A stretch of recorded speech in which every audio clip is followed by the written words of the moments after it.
जनसत्ता संपादकीय गति 110 शब्द प्रति मिनट। Be ready. 3, 2, 1 स्टार्ट। भारतीय अर्थव्यवस्था की दशा को लेकर रिजर्व बैंक ने जो तस्वीर पेश की है वह चिंताजनक है। केंद्रीय बैंक यह बता पाने की स्थिति में भी नहीं है कि हालात सामान्य कब तक होंगे। रिजर्व बैंक ने अपनी सालाना रिपोर्ट में कहा है कि अर्थव्यवस्था पर दूसरी लहर का असर लंबे समय तक बना रहेगा, यानी पिछले सवा साल में महामारी की मार से पैदा हालात भी रिजर्व बैंक की आशंकाओं की पुष्टि कर रहे हैं। जाहिर है देश अर्थव्यवस्था के मोर्चे पर अनिश्चितता के भंवर में इससे बाहर आना कम बड़ी चुनौती नहीं है। रिजर्व बैंक ने भी इस बात को माना है। देशी विदेशी रेटिंग एजेंसियों, अंतर्राष्ट्रीय मुद्रा कोष और विश्व बैंक तक ने भारत को लेकर आर्थिक वृद्धि के अपने अनुमान कम कर दिए हैं। यह अलग बात है कि सरकार लगातार दावे कर रही है कि अर्थव्यवस्था की बुनियादी मजबूत है, कहती रही है कि संकट तात्कालिक हैं और जल्दी ही भारत अच्छी वृद्धि हासिल करने की स्थिति में आ जाएगा। पर बड़ा सवाल है कि यह होगा कैसे। पिछले 14 महीनों में देश दूसरी बार पूर्णबंदी जैसे हालात झेल रहा है। बीते साल की पहली तिमाही में बंदी के कारण ही सकल घरेलू उत्पाद यानी जीडीपी दर 0 से 24% नीचे आ गई थी। इस बार दूसरी लहर से निपटने के लिए राज्यों ने अपने अपने हिसाब से बंदी और सख्त प्रतिबंध जैसे कदम उठाए। ज़्यादातर राज्यों में 7 हफ्ते से काम धंधे बंद पड़े हैं। ऐसे में इस साल भी अर्थव्यवस्था की हालत क्या रहेगी, इसका अनुमान सहज ही लगाया जा सकता है। पिछले साल छोटे और मझोले उद्योगों के साथ बिजली, सीमेंट, कोयला खनन, उर्वरक, तेल और प्राकृतिक गैस व विनिर्माण जैसे प्रमुख क्षेत्रों का बाजा बज गया था। लेकिन इस बार दूसरी लहर के कारण छोटे और मझोले उद्योग एमएसएमई क्षेत्र पर फिर से भारी मार पड़ी।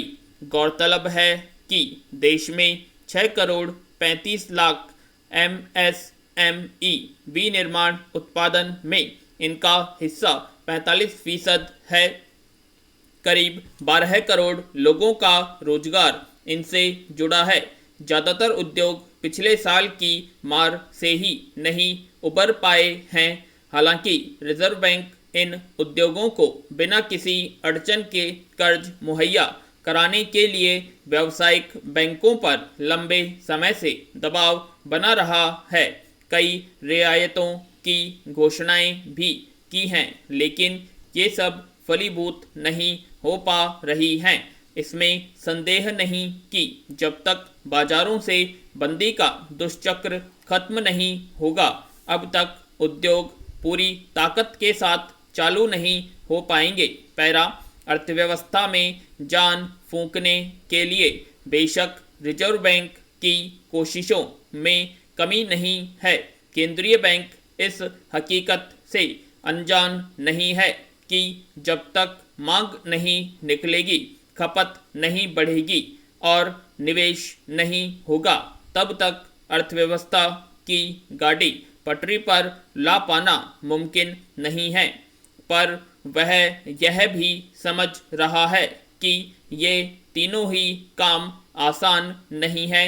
करोड़ों लोग रोजगार विहीन हैं। सरकारी कर्मचारियों और संगठित क्षेत्र में काम करने वालों को छोड़ दें तो देश की बड़ी आबादी के पास नियमित आय का कोई जरिया नहीं है। ऐसे में बड़ा सवाल है कि जब लोगों के पास काम ही नहीं होगा तो क्या कमाएंगे और क्या खर्च करेंगे, कैसे मांग, उत्पादन और खपत का चक्र चलेगा। रिजर्व बैंक ने टीकाकरण पर जोर इसलिए दिया है कि महामारी से जल्द छुटकारा मिले और हालात सामान्य हो, लेकिन भारत में टीकाकरण की स्थिति किसी से छिपी नहीं है। यह सही है कि जान है तो जहान है, लेकिन अब दोनों को समान रूप से बचाने की चुनौती है पैरा। जिस दौर में दुनिया के तमाम देशों सहित भारत में कोरोना विषाणु का संक्रमण और उसके खतरे एक जटिल चुनौती बन चुके हैं, उसमें मुंबई का धारावी इस संकट से कामयाब लड़ाई का आदर्श बनकर सामने आया है। यों पिछले साल कोरोना के कहर के दौरान भी सबके लिए यह चौंकाने वाला मामला था कि झुग्गी बस्तियों की घनी रिहायश वाले इलाके धारावी में स्थितियां कैसे नियंत्रण में रही। इस साल जब कोरोना की दूसरी लहर की मार से समूचा देश तबाह है और हर रोज संक्रमितों और मरने वालों की तादाद देश सहित समूची दुनिया के लिए चिंता का मामला बना हुआ है, धारावी ने एक बार फिर यह साबित कर दिया है कि अगर सुनिश्चित तरीके से हौसले के साथ हालात का सामना किया जाए तो सबसे मुश्किल चुनौती से भी पार पाया जा सकता है। अंदाजा इससे लगाया जा सकता है कि अप्रैल में जहां एक दिन में धारावी में कोविड-19 के मामले करीब 100 तक पहुंच गए थे, वहीं अब पिछले कुछ दिनों से वहां संक्रमण के महज 5 या इससे भी कम नए मामले सामने आ रहे हैं, जबकि मुंबई में यह आंकड़ा अब भी रोज हजारों में है।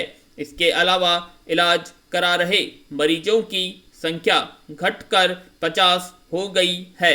पैरा हालांकि धारावी के बारे में आया ताजा आकलन कोई अचानक पैदा हुई परिस्थिति का नतीजा नहीं है। इससे पहले जब कोरोना विषाणु शुरुआती दौर में ही देश भर में कहर बरपा रहा था, तब भी धारावी के निवासियों ने इस महामारी से निपटने के मामले में एक शानदार मिसाल सामने रखी थी। विराम मुंबई में काफ़ी दूर तक फैला और भीड़ भाड़ वाला झुग्गियों का यह कस्बा देश में उन इलाकों में शामिल था जिन पर पिछले साल कोविड-19 का बहुत ज़्यादा कहर बरपा था। लेकिन आज अगर चुनौतियों के बीच धारावी पर सबकी नज़र है तो इसकी वजहें रही हैं।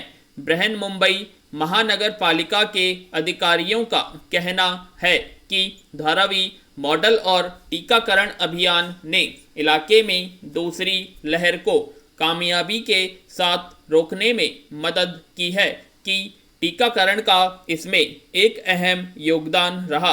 हालांकि इस इलाके के लोगों और प्रशासन ने महामारी का सामना करने के लिए जिस स्वरूप में लड़ाई की उसने सबसे ज़्यादा बड़ी भूमिका निभाई। यही वजह है कि आज उस स्वरूप को धारावी मॉडल के नाम से जाना जाने लगा है।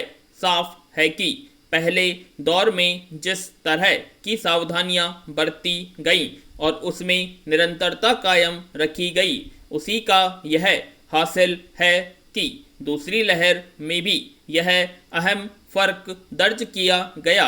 एक उम्मीद सबके सामने है, लेकिन शुरू में सबके लिए चिंता की बात यही थी कि जिस घातक बीमारी की कोई दवा नहीं है और जिसके संक्रमण का खतरा व्यापक है, उससे कैसे लड़ा जाएगा। ऐसे में संक्रमण से बचाव ही अकेला रास्ता था और इसके लिए कई स्तरों पर काम किया जा रहा था। लेकिन धारावी में यह चुनौती ज़्यादा गहरी थी क्योंकि बेहद घनी बस्ती वाले इलाके की आबादी और उसका घनत्व संक्रमण के लिहाज से बेहद खतरनाक है। विराम।